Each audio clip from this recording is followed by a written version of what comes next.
What is up, you guys? Welcome back to another commute home from work. Today we're discussing the 3 reasons why naked bikes are overrated.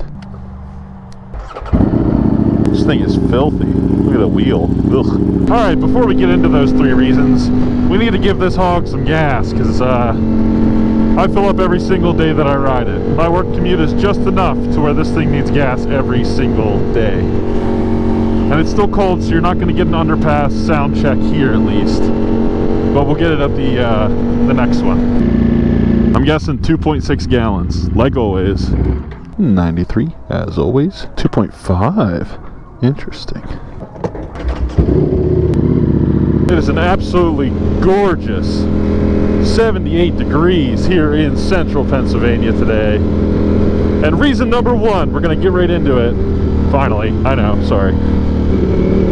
Naked bikes try too hard to be the all-in-one solution. I think they're overrated because they're not really the best at anything. You have your cruisers that are meant for cruising, super comfortable, don't really do anything else well, but they do that extremely well. You have your sport bikes, handling extremely well, comfort, very little.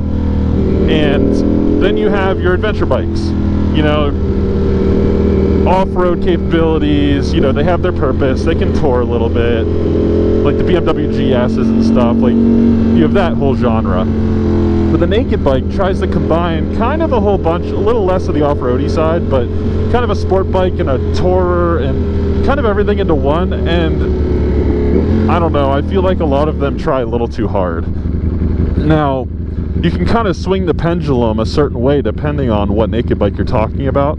Like this one, definitely focused on the sport, you know, track focused feel versus maybe something like a Ninja 400, something that's, you know, maybe more catered toward comfort. I mean, granted, people do track those things too, so maybe that's a bad representation of it, but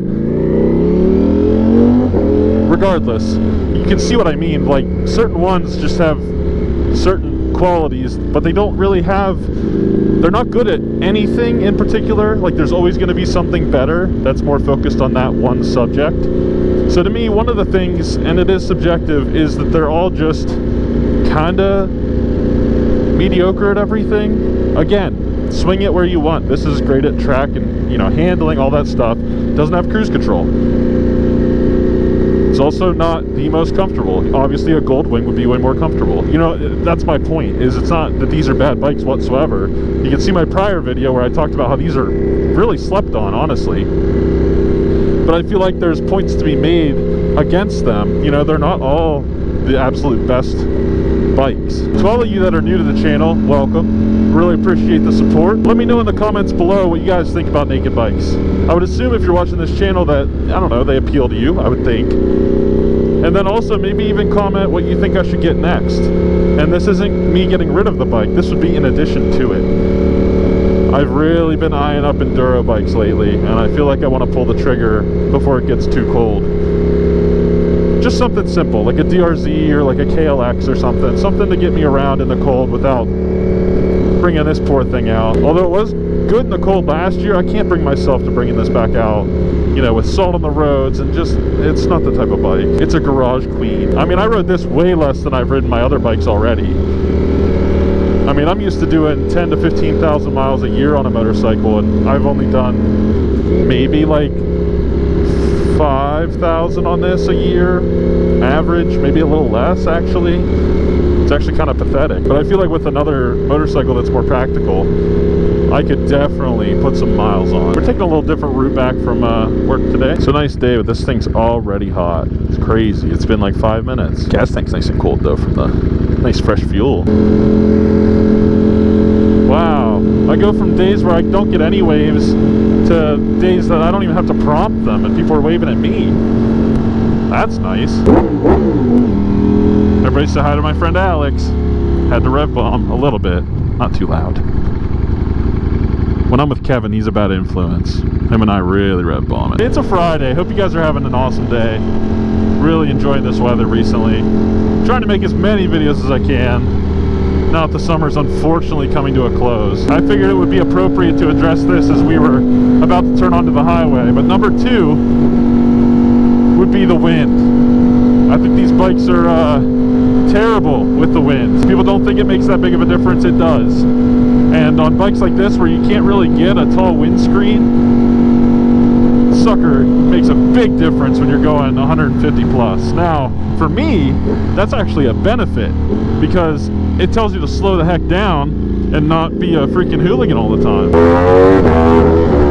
Speaking of being a hooligan, I've always been used to naked bikes, so that's not a problem. I just feel like if I were to get a super sport, I would be speeding way faster everywhere, which is very dangerous. Because right now, I already definitely go the speed limit. Yup. And with that, one of those things, there's no way that I would be still able to keep my license. But anyway, wind is one of the big reasons why these things are kind of overrated, because the wind gets old real quick, especially on longer trips. Cruising in short sprints at 80, 90 miles an hour, highway speeds, not a huge deal, but after a few hours, it really starts to tax your neck.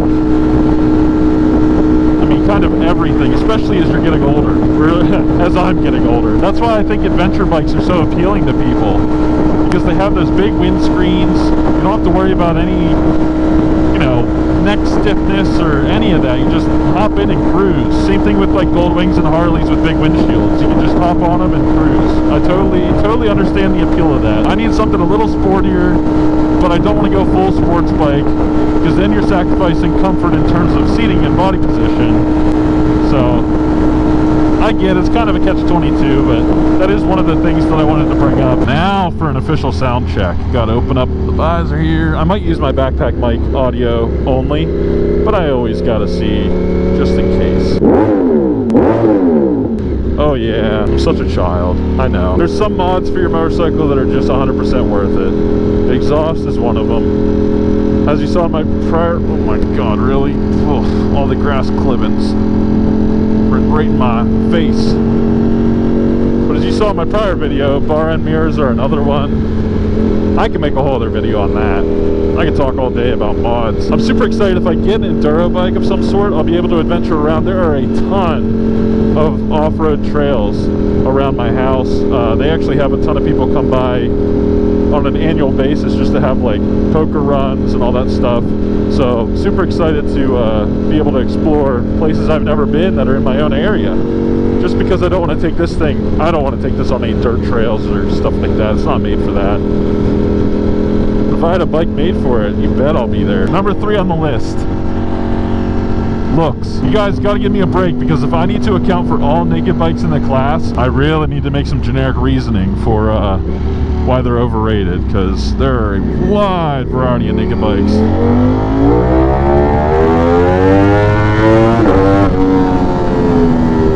Now I say looks as I'm on, in my opinion, the best looking naked bike they make.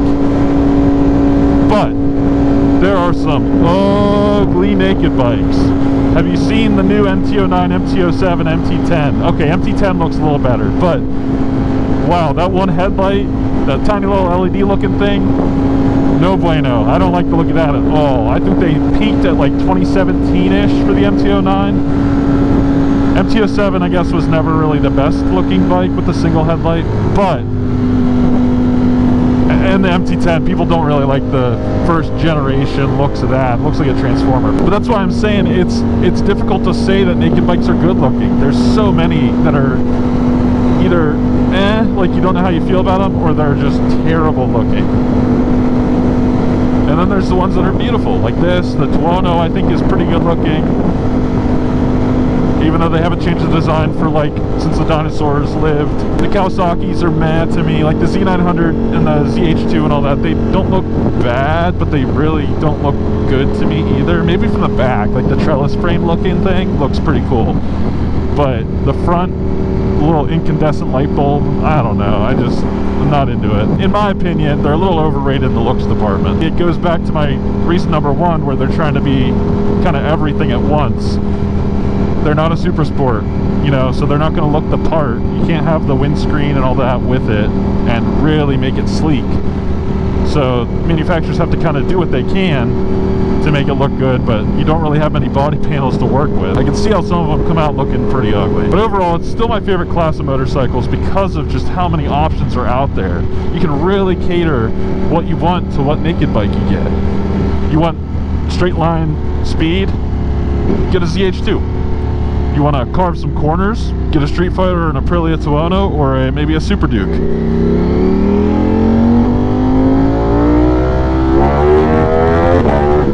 To be fair, I don't know if the Tuono is that much of a naked bike. It has a full... To me, it looks like full fairings, but we always joke about that with Kevin and I. I'll give it, this person's cruising pretty good. I'm used to people going really slow on this road. I mean, obviously it's still not that fast, but hey, I'll take it if I'm stuck behind someone. Thank you guys for always tuning into my random videos that I make. I know the one with the first gear thing last week, we're just not even gonna talk about that guy. Most of my ideas are good. There's some that come into my head that I should just never really try, but then it just doesn't get out of my head, so I end up trying it, regretting it. Hey, you live and you learn. It's my opinion though too, while nakeds are my favorite class, hi cows, I think that if you had multiple motorcycles, there's really not a need for a naked bike. You can kind of scratch that itch with multiple motorcycles. If you want to cruise, you get a cruiser. If you want to go fast, you get a super sport. And then if you want to go off-road, you get an adventure bike or an enduro bike. You can really cater it to what you want and have a bike that's sole purpose is built for that. So then instead of one naked bike, you have 3 different bikes. But again, these are catered toward people that want to have a single motorcycle. I think that's why they're so popular, is they're not necessarily great at one thing, but they are good at everything. You know, commuting wise, perfectly fine. Speed wise, this thing's great. Off-road, not gonna happen. Might have, no, not gonna happen. No, bad idea, don't go into my head, nope. That thought is just going right out the door immediately. We're not dealing with that. Look at them, they're plowing they're flipping the straw. For those of you that are going to leave after the 3rd reason, I really appreciate you guys tuning in anyway. Hope you enjoyed the reasons. Again, drop a like if you did, or let me know what you want me to cover next. Let me know how wrong I am. I love comments. I love responding to you guys. I like seeing the battles sometimes that happen down there. It can be a little brutal. You know what? I have thick skin. We're good. We're gonna have our daily event coming up. We're definitely going to split away from this person. There's a spot where the road forks, as you all know, at least the people that watch my videos normally. And whatever way they go is the way I'm not going. So we'll be able to make that decision and then rip on it. I do want to back off a little for this. I love this part. It's like a big dip. Ready? Woo! Same thing with this little hill up here. This is a fun one. Woo! Effortless. Just effortless. Another thing I did forget to add to my other video is just how easy these things are to work on compared to like super sports and other stuff. Even with this being a Ducati, doing an oil change, you can check out my other videos. With the stock exhaust, it was a little bit of a pain, but man, it's really not that bad. Now Kevin's Tuono, again, how much of a naked bike is that? I don't know. It has handlebars, but that's about it. It's a little more involved. You got fairings, you got to take off like the belly pan and all that. I don't know, but by and large, naked bikes are much easier. There's less body parts. You can just kind of fix whatever you want to fix and not worry about having to get into any crazy removals of anything to get in the way, you know. I'm curious to see how the values of this thing will be after the 2025 or whenever they want to announce the new model year Street Fighter comes out. Because if it doesn't look good, I feel like my value on this is going to maintain pretty well or even maybe go up a little bit. But knowing Ducati, they're probably going to come out with something that looks amazing and it has cruise control and it has a gas gauge. It basically fixes everything with this bike, and then mine's going to plummet in value. But we're not going to hit that point yet. I will get to that when the day comes. And we will talk about it. Hopefully I can cope with it with you guys. Which way will they go? I always prefer they go right, but honestly either way is still pretty fun. Are they gonna go right? No. And away we go. Bye.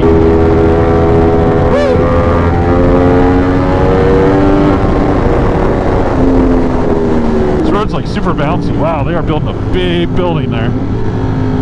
And a lot of gravel. Okay. Wow, that's a long one. That's what she said. It gets a little sketchier this time of year because the corn starts getting really high up. And if there's any wildlife out there that wants to come in front of you, it's just going to come out of the blue. You're not going to see it coming. And I hope I don't jinx myself. This thing's just loving the nice air. It's not cold, it's not hot. It's very comfortable. Now for the downshifts.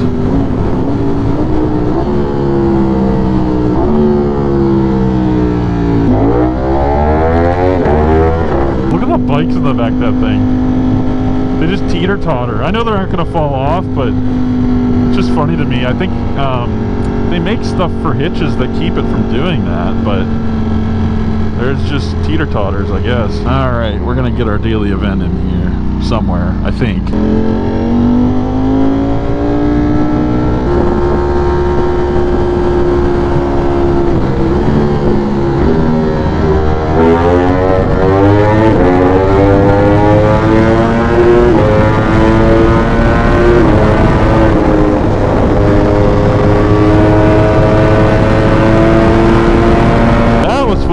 I always love getting prompted by people.